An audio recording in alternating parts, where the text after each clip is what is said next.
All right, everyone, it's Mike here from The Art of Guitar. I'm here with a really fun video about a warm-up exercise that I used to teach my students when I taught private lessons, and it freaked a lot of them out. I'm going to show you why in a second, but first I want to warn you that if you're going to play along with me today, there are some crazy stretches you have to do, and it's best if you do kind of a pre-warm-up before you do this warm-up. And now that sounds weird, but when we play it, you're going to understand. So if your body's cold, be sure to jog in place for a while, do all the stretches you know, maybe some of the finger yoga that I teach on the website. And if you feel any pain during this warm-up, go ahead and just stop.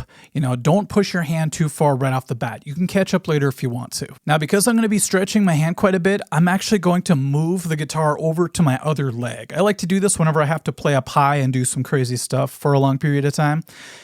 I'm used to this and I could play just fine like that, but this is going to be the way to go for what we're going to do today. So whenever I used to teach lessons, we would do our usual warm-ups, and a lot of that stuff was like spider exercise and chord forms and all that good stuff. And that would train both your fingers and your mind. I always thought that was a great way to warm up so that they were ready for the lesson. Well, I ended up learning this exercise. I think it was from John Petrucci's instructional video. Not only was it weird to play, but it sounded very strange. A lot of my beginning students were used to major and minor chords, the basics, but all of a sudden they were playing these King Crimson-like chords. It was really cool to watch. So I'm going to show it to you today, and I also went ahead and made a backing track.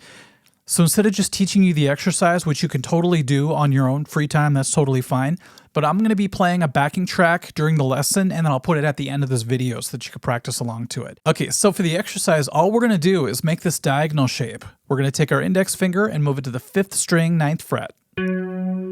Our middle finger will go to the 4th string, 10th fret. So already we have this real wild flat 5 sound. This is going to be the devil's tritone interval, they call it. Okay, take your ring finger now and move it to the 3rd string, 11th fret. And finally, your pinky goes on the 2nd string, 12th fret, completing this diagonal line across those 4 strings. Okay, that's not so tough, right? But now what we're going to do is we're going to take our middle 2 fingers and exchange the strings they're on. So your middle finger will go to the 3rd string, and your ring finger will go to the 4th string. They still stay on the same frets they were on, they just exchange strings. Listen to this. It's a cool sound. I like to arpeggiate first to make sure everything's clean, and then play it as a chord. We'll be doing both for the backing tracks coming up. Now that these two are exchanged, we could take the outside 2 fingers and exchange them. So you end up with this reverse diagonal line. So your first finger will go to the 2nd string, 9th fret. Your pinky will move to the 5th string, 12th fret. Remember, like I said, if you're experiencing any pain, go ahead and release the tension. Remember, you don't have to push that hard, but it is hard to hold on to a chord shape for this long. Okay, so now we have the backwards diagonal. Let's take the middle 2 fingers and exchange them again. I really love all these voicings. It really opens your ear to new possibilities too. Okay, now take your outside 2 fingers and move them back into home base here. That's 1 round. We're going to do 2 more rounds with different variations here. The next part of the backing track, we're going to take our index finger and move it back a fret. And that's the only change we're going to make. So we get these different sounds. Switch the middle 2 fingers like before. Outside 2. Now this is a wild stretch because your first finger has to go back here. And even though it's only 1 fret back, this can feel a little bit wonky. It's like an Allen Holdsworth chord shape. All right, take the middle 2, go back. I love that chord. Now, outside 2 fingers.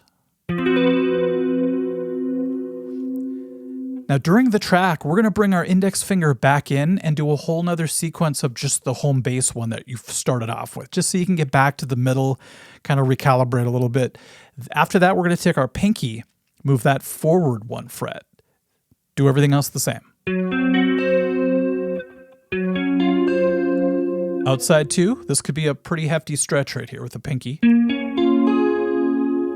Middle 2, and back. Then we bring the pinky in and we do 1 more sequence at the home base. And that's going to finish it off just like that. So let's try this now with the backing track. And then I've got some more after this to talk about, but let's see what happens here. 2, 3, standard. Middle 2. Outer 2. Goes by kind of quick. Middle 2. Back home. Okay, now move the first finger back. Switch the middle 2. Outer 2. Middle 2. And back. Bring the first finger in for standard.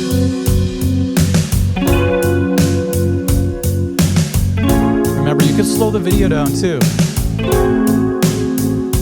Back home. Now stretch the pinky forward.